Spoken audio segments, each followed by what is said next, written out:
മനോഹരമായ ഒരു നോവലാണ് പൗലോ കൊയ്ലോയുടെ ആൽക്കമിസ്റ്റ്. അതിൽ ഗുരു നൽകുന്ന 6 ഉപദേശങ്ങളുണ്ട്. നമ്മുടെ ജീവിതത്തിൽ വളരെ പ്രധാനപ്പെട്ടതായിരിക്കും ആ ഉപദേശങ്ങൾ. അതാണ് പങ്കുവയ്ക്കുന്നത്. ഒന്നാമത്തെ ഉപദേശം, ഒന്നും വെറുതെ കിട്ടുമെന്ന് മോഹിക്കരുത്. If there is a will there is a way. നല്ല പരിശ്രമം ആവശ്യമാണ്. എങ്കിൽ മാത്രമേ നമ്മൾ ഏതെങ്കിലും ഒരു ലക്ഷ്യം കൈവരിക്കുകയുള്ളൂ. ഒരു ഉപദേശം അതാണ്. രണ്ടാമത്തെ ഉപദേശം, ഒരു വ്യക്തിയെയും ഒരു വസ്തുവിനെയും ചെറുതാക്കി കാണരുത്. നിങ്ങൾ നിസ്സാരമായി കാണുന്ന വ്യക്തിയോ വസ്തുവോ ആകാം നിങ്ങളുടെ ജീവിതത്തിൽ നിർണായകമായ വഴിത്തിരിവായിത്തീരുന്നത്. ഒന്നിനെയും അണ്ടർ എസ്റ്റിമേറ്റ് ചെയ്യരുത്. ഇത് ജീവിതത്തിൽ നമ്മൾ പാലിക്കേണ്ട വളരെ പ്രധാനപ്പെട്ട രണ്ടാമത്തെ ഉപദേശമാണ്. മൂന്നാമത്തെ ഉപദേശം, ഓരോരുത്തർക്കും ഓരോ നിയോഗം ഉണ്ട്.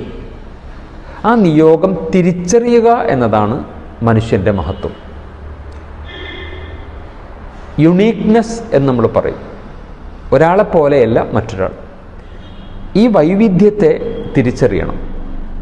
തൻ്റെ പ്രതിഭത്വം, തൻ്റെ കഴിവ് തിരിച്ചറിഞ്ഞ് അത് സമൂഹത്തിന് നന്മയ്ക്ക് വേണ്ടി പ്രയോജനപ്പെടുത്തുമ്പോൾ അവൻ വിജയിയും അതിനെ അശ്രദ്ധമായി പരിഗണിക്കുമ്പോൾ അവൻ പരാജിതനും ആയിത്തീരും.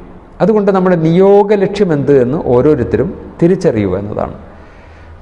മറ്റൊരു ഉപദേശം, നിങ്ങൾ നിങ്ങളുടെ നിയോഗത്തിലേക്ക് മുന്നോട്ട് പോകുമ്പോൾ ഒരു ഗുരുവിനെ ആവശ്യമുണ്ട് എന്നതാണ്. ഗുരു വളരെ പ്രധാനമാണ് ജീവിതത്തിൽ. നാലാമത്തെ ഉപദേശം, യാത്രകളാണ് ഓരോരുത്തരുടെയും ജീവിതത്തിൽ നിർണായകമായ വഴിത്തിരിവാകുക പലപ്പോഴും. അതുകൊണ്ട് യാത്രകളെ കേവലോല്ലാസമായി നിങ്ങൾ വിചാരിക്കരുത്. യാത്രയെ വളരെ ഗൗരവത്തിൽ കാണണമെന്നതാണ്. അവസരങ്ങൾ ഒരിക്കലെങ്കിലും എല്ലാവരുടെ അടുത്തേക്കും എത്തും. അപ്പോൾ എടുക്കുന്ന തീരുമാനം ആണ് ഓരോരുത്തരെയും വിജയിയും പരാജിതനും ആക്കി മാറ്റുന്നത് എന്നതാണ് മറ്റൊരു ഉപദേശം. അവസാനത്തെ ഉപദേശം, പലരും നിങ്ങളെ ഉപദേശിക്കും. എല്ലാ ഉപദേശങ്ങളെയും വളരെ ശ്രദ്ധയോടുകൂടി നിങ്ങൾ കേൾക്കണം. എന്നിട്ട് നിങ്ങൾക്ക് കൃത്യമായി ബോധ്യമാകുന്ന ശരികൾ നിങ്ങൾ ജീവിതത്തിൽ പകർത്തണം. ഗുരുവിനോട് ചോദിക്കുന്നുണ്ട്, എന്താണ് യാഥാർത്ഥ്യം? ഗുരു പറയുന്ന ഉത്തരം ഇതാണ്: if you have the real desire, the whole universe will conspire to help you to achieve your goal. നിങ്ങൾക്ക് ഒരു വ്യക്തമായ ഒരു ലക്ഷ്യബോധമുണ്ടെങ്കിൽ, ഒരു ബേണിംഗ് ഡിസയർ, ഒരു കത്തുന്ന ആഗ്രഹം നിങ്ങളുടെ ഉള്ളിലുണ്ടെങ്കിൽ, അത്ഭുതകരമാണ്, ഈ പ്രപഞ്ചം നിങ്ങളുടെ ആ ലക്ഷ്യം പൂർത്തീകരിക്കാൻ വേണ്ടി ഗൂഢാലോചന നടത്തുന്നു.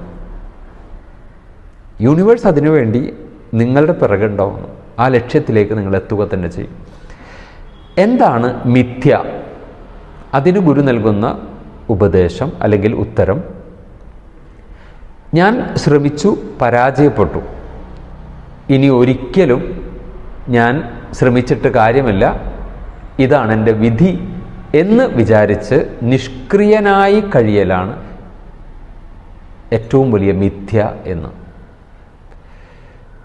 അവസാനം ഒരു ചോദ്യമുണ്ട്, എന്താണ് വിഡ്ഢിത്വം എന്ന്. അതിന് ഗുരു നൽകുന്ന ഉപദേശം, ഉത്തരം, ഒരാളെപ്പോലെ മറ്റൊരാളില്ല എന്നിരിക്കെ മറ്റൊരാളാകാൻ ഒരാൾ ചെയ്യുന്ന ശ്രമമാണ് വിഡ്ഢിത്തം. അതുകൊണ്ട് ഞാൻ ആരെയും ഇമിറ്റേറ്റ് ചെയ്യാൻ പോകണ്ട, ഞാൻ ആരെയും കോപ്പി ചെയ്യാൻ പോകണ്ട, ഞാനായിത്തീരുക എന്നതാണ് ഒരാളുടെ ഏറ്റവും വലിയ മഹത്വം. സർവശക്തൻ അനുഗ്രഹിക്കട്ടെ. ഉപദേശങ്ങളിൽ നിന്ന് പാഠം ഉൾക്കൊള്ളാൻ നമ്മെ അനുഗ്രഹിക്കുമാറാകട്ടെ.